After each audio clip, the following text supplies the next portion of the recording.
Olá pessoal, iremos iniciar nossa terceira aula para o curso de promotor de vendas com a disciplina técnica de vendas e merchandising. Terceira unidade é a unidade de finalização da nossa disciplina. Iremos abordar telemarketing, estratégia de persuasão, produtividade em vendas e ética em vendas. Conteúdo bastante simples, direto. Primeiramente, falando sobre o que é telemarketing. Muitos consumidores associam telemarketing a algo indesejado, onde você recebe ligações indesejadas. Atualmente no Brasil existe até uma lei no qual você pode cadastrar seu número de celular ou telefone residencial para que não recebam mensagem de telemarketing, para vocês terem a noção do quanto o telemarketing ele não é bem visto pela maioria dos consumidores. Porém, o telemarketing é uma ferramenta de venda e relacionamento, mas com o passar do tempo as empresas não souberam utilizar muito bem essa ferramenta. E hoje a impressão que muitos consumidores têm é que o telemarketing é um incômodo, na verdade. Porém, o telemarketing ele não é somente feito para promover vendas ou serviços por meio do telefone. O telemarketing também ele inclui atendimento ao cliente, né? Muitas vezes você vai adquirir um produto e não tem como e precisa resolver algum problema associado a algum defeito, você liga para o atendimento ao cliente ou pelo SAC, né? Que é o Serviço de Atendimento ao Consumidor. Esses canais de atendimento ao cliente, SAC, suporte ao cliente também são serviços de telemarketing que dão suporte, né, a produtos ou serviços. Muitas empresas de comércio eletrônico possuem canal de televendas porque muita gente ainda não se sente segura comprando pela internet e se sentem mais seguras falando diretamente com outra pessoa. O importante do telemarketing é que ele pode ser uma ferramenta aliada à estratégia de vendas e que pode trazer ferramentas e que pode trazer resultados no processo de vendas. Quando você utiliza o telemarketing de maneira realmente só para incomodar o cliente, porque muitas empresas direcionam o telemarketing a clientes que não fazem nem parte daquela prospecção da empresa, ou seja, são clientes aleatórios, e aí você acaba sendo abordado por uma coisa que você não estava esperando e também não é a sua necessidade. Então, o telemarketing, para ele ser utilizado de maneira mais efetiva, ele precisa ser melhor planejado. Um melhor planejamento de quem você vai direcionar uma ação de telemarketing faz com que o telemarketing seja um processo aliado às vendas. Então, o telemarketing tem que ser usado para qualificar leads, ou seja, qualificar leads quer dizer que o telemarketing tem que ser usado para saber quais as necessidades dos seus potenciais clientes e não simplesmente de maneira aleatória. O telemarketing tem que ser utilizado como uma ferramenta de promoção dentro desses leads qualificados, ou seja, dentro daquele público que realmente foi identificado como interessado no seu produto. E o telemarketing ele tem que se apresentar como um canal de comunicação com o mercado, e não simplesmente como um meio de somente apresentar produtos ao cliente, por exemplo. Isso é muito limitante. Então, o telemarketing como um processo de comunicação é algo bem mais abrangente e mais efetivo. E o telemarketing serve também de apoio à área de vendas. O telemarketing é uma ferramenta, ela pode ser otimizada para impulsionar as vendas. Então, isso é o que nós temos para falar sobre telemarketing. Creio que todos conheçam ou já foram abordados por uma ação de telemarketing. E você sabendo que o telemarketing bem planejado e bem direcionado, ele pode impulsionar as vendas da empresa. E estratégia de persuasão de vendas? Estratégia de persuasão, gente, no meio de tantas informações que os clientes têm, o vendedor tem que saber aplicar o poder de persuasão e conseguir fazer com que a pessoa acredite ou aceite as suas ideias em relação àquele produto. Na área comercial, a persuasão é uma estratégia de marketing e é crucial para o sucesso das vendas, mas não confundam estratégia e enganação. Não estamos falando aqui em enganar o cliente, muito menos de fazer com que ele compre algo que não seja da sua vontade. A persuasão ela deve ser de maneira responsável, de maneira consultiva, onde o vendedor auxilia o cliente a tomar a melhor decisão, gerando credibilidade e confiança. Persuasão não é enganar e nem empurrar a venda.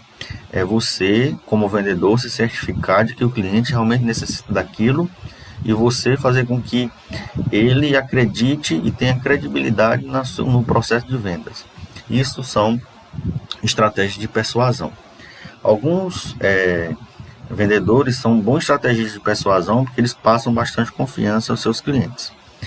Outro tópico que está previsto na nossa disciplina é o de produtividade em vendas. Ser produtivo, pessoal, significa você aplicar menos recursos, menos investimentos e assim gerar mais resultados. Por exemplo, uma observação que eu faço aqui: se você gasta cerca de 50% a mais do que o normal no seu esforço para vender, é esperado que você tenha uma produtividade de pelo menos 50% nas suas vendas. Mas isso não quer dizer que você foi produtivo. Se você desprendeu esforço em 50% a mais, mas suas vendas aumentaram, em consequência desse esforço, isso não quer dizer que você foi produtivo, não. Você foi produtivo é que quando você investe menos do esforço que você estava planejando e consegue uma rentabilidade maior. Vamos imaginar que você gastou 50% de esforço a mais, mas o seu resultado foi bem maior. Isso você foi produtivo. Se você empreende o mesmo esforço e tem o mesmo resultado, você só empatou, você não teve uma produtividade. Produtividade está aliada a menos esforço e mais resultado. Então, produtividade em vendas, ela tem esse caráter. O que pode influenciar a produtividade? Algumas ações na empresa ou atitudes como vendedor podem afetar a sua produtividade. Podem fazer com que você não alcance o seu objetivo de vendas. O que influencia a produtividade? As atividades que o vendedor precisa desempenhar. Então, a execução de suas atividades vai influenciar diretamente na sua produtividade. As suas prioridades e a organização de tempo. A falta de visão e também sobre mecanismos de resultados, de como você vai medir os resultados que você alcançou. Uma gestão ineficiente também da empresa e da equipe de vendas fazem com que a sua produtividade caia e influencia a produtividade.